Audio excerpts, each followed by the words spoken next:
인간의 가치는 어떤 물질적인 것으로 평가할 수 없는 깊고 무한한 가치를 지닙니다. 지금부터 6가지 비유를 통해 말씀드리겠습니다. 첫째로 잡초와 장미의 비밀입니다. 우리 모두는 같은 정원에서 자라는 다양한 꽃과 같습니다. 저는 잡초에 불과합니다. 저는 호박꽃입니다. 저는 아름다운 장미꽃입니다. 사람들은 흔히 이렇게 자신의 가치를 나누곤 합니다. 하지만 잡초와 장미, 호박 모두가 정원의 생태계에 필수적인 역할을 합니다. 잡초가 토양을 보호하고 장미가 아름다움을 더하는 것처럼요. 예수께선 마태복음 16장 26절에서 온 천하를 다 주어도 인간의 가치를 바꿀 수 없다고 말씀하셨습니다. 이는 우리의 내적인 가치가 얼마나 중요한지를 나타냅니다. 우리는 모두 하느님의 자녀로서 외적인 모습이 아니라 내적인 가치로 판단되어야 합니다. 결론적으로 당신은 우주에서 가장 고귀한 존재입니다. 둘째로, 풀과 같은 인생입니다. 우리의 인생은 마치 들판의 핀 꽃과 같습니다. 시편 103편 15절에서는 바람이 불면 사라지는 풀처럼 우리의 인생이 순간적이라고 합니다. 우리가 들판의 핀 꽃을 보며 그 아름다움을 즐기지만 그 꽃은 결국 시들고 사라지죠. 하지만 시편 103편 17절에서는 하느님을 사랑할 때 영원한 시간을 보장받는다고 합니다. 하느님의 사랑이 우리의 인생을 영원히 지속시키는 영양분과 같은 역할을 하는 것입니다. 셋째로, 우리의 근원입니다. 우리의 근원은 마치 씨앗과 같습니다. 씨앗 하나가 싹을 틔우고 자라나 큰 나무가 되기까지의 과정처럼요. 씨앗이 저절로 자란다고 생각해 보세요. 시간이 지남에 따라 씨앗이 스스로 나무가 되는 일은 불가능합니다. 시간은 생명체가 아닙니다. 반드시 물과 햇빛 같은 필수 조건들이 있어야 하죠. 우리의 존재 또한 반드시 필요한 어떤 원인, 어떤 힘이 있습니다. 그 원인을 제1원인이라고 할 수 있습니다. 이 제1원인은 증명되는 성경의 실용성과 예언, 인간의 양심, 숭배 욕망, 이타심 등의 증거를 통해 인격체로 인식될 수 있습니다. 그러므로 우리의 근원은 저절로 생겨난 것이 아니라 꼭 필요한 필수 조건들이 있어야 하므로 그 속에 거하는 우리의 가치는 신에 의한 존엄한 존재입니다.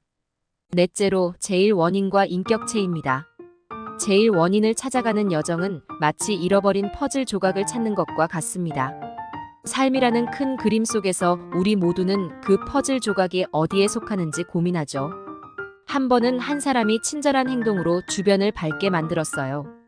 잠언 11장 17절처럼 그 사람의 친절함은 결국 자신을 더 이롭게 했습니다. 반면에 또 다른 사람은 자신의 쾌락만을 쫓았지만 결국에는 어려움에 빠지고 말았습니다. 우리의 양심, 숭배 욕망, 이타심은 마치 하늘의 별들과 같습니다. 별들을 보면 우리는 우주에 홀로 있지 않다는 것을 느끼죠. 그 별들처럼 우리의 마음속에는 더 큰 진리와 연결된 무언가가 존재합니다. 우리는 자신의 가치를 아무것도 아닌 것으로 내팽겨칠 수 없습니다. 우리는 모두 그 큰 그림의 중요한 한 부분입니다. 다섯째로, 절대자의 뜻입니다. 절대자의 뜻을 따르는 삶은 마치 한 그루의 나무와 같습니다.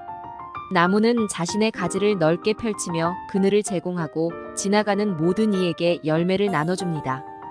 이 나무는 이웃을 내 몸처럼 사랑하는 마음을 나타내며 그 잎과 열매로 사람들의 마음을 위로합니다.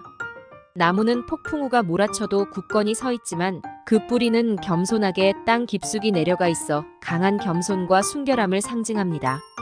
나무는 자신을 해치는 벌레조차도 자연의 일부로 받아들이며 용서합니다.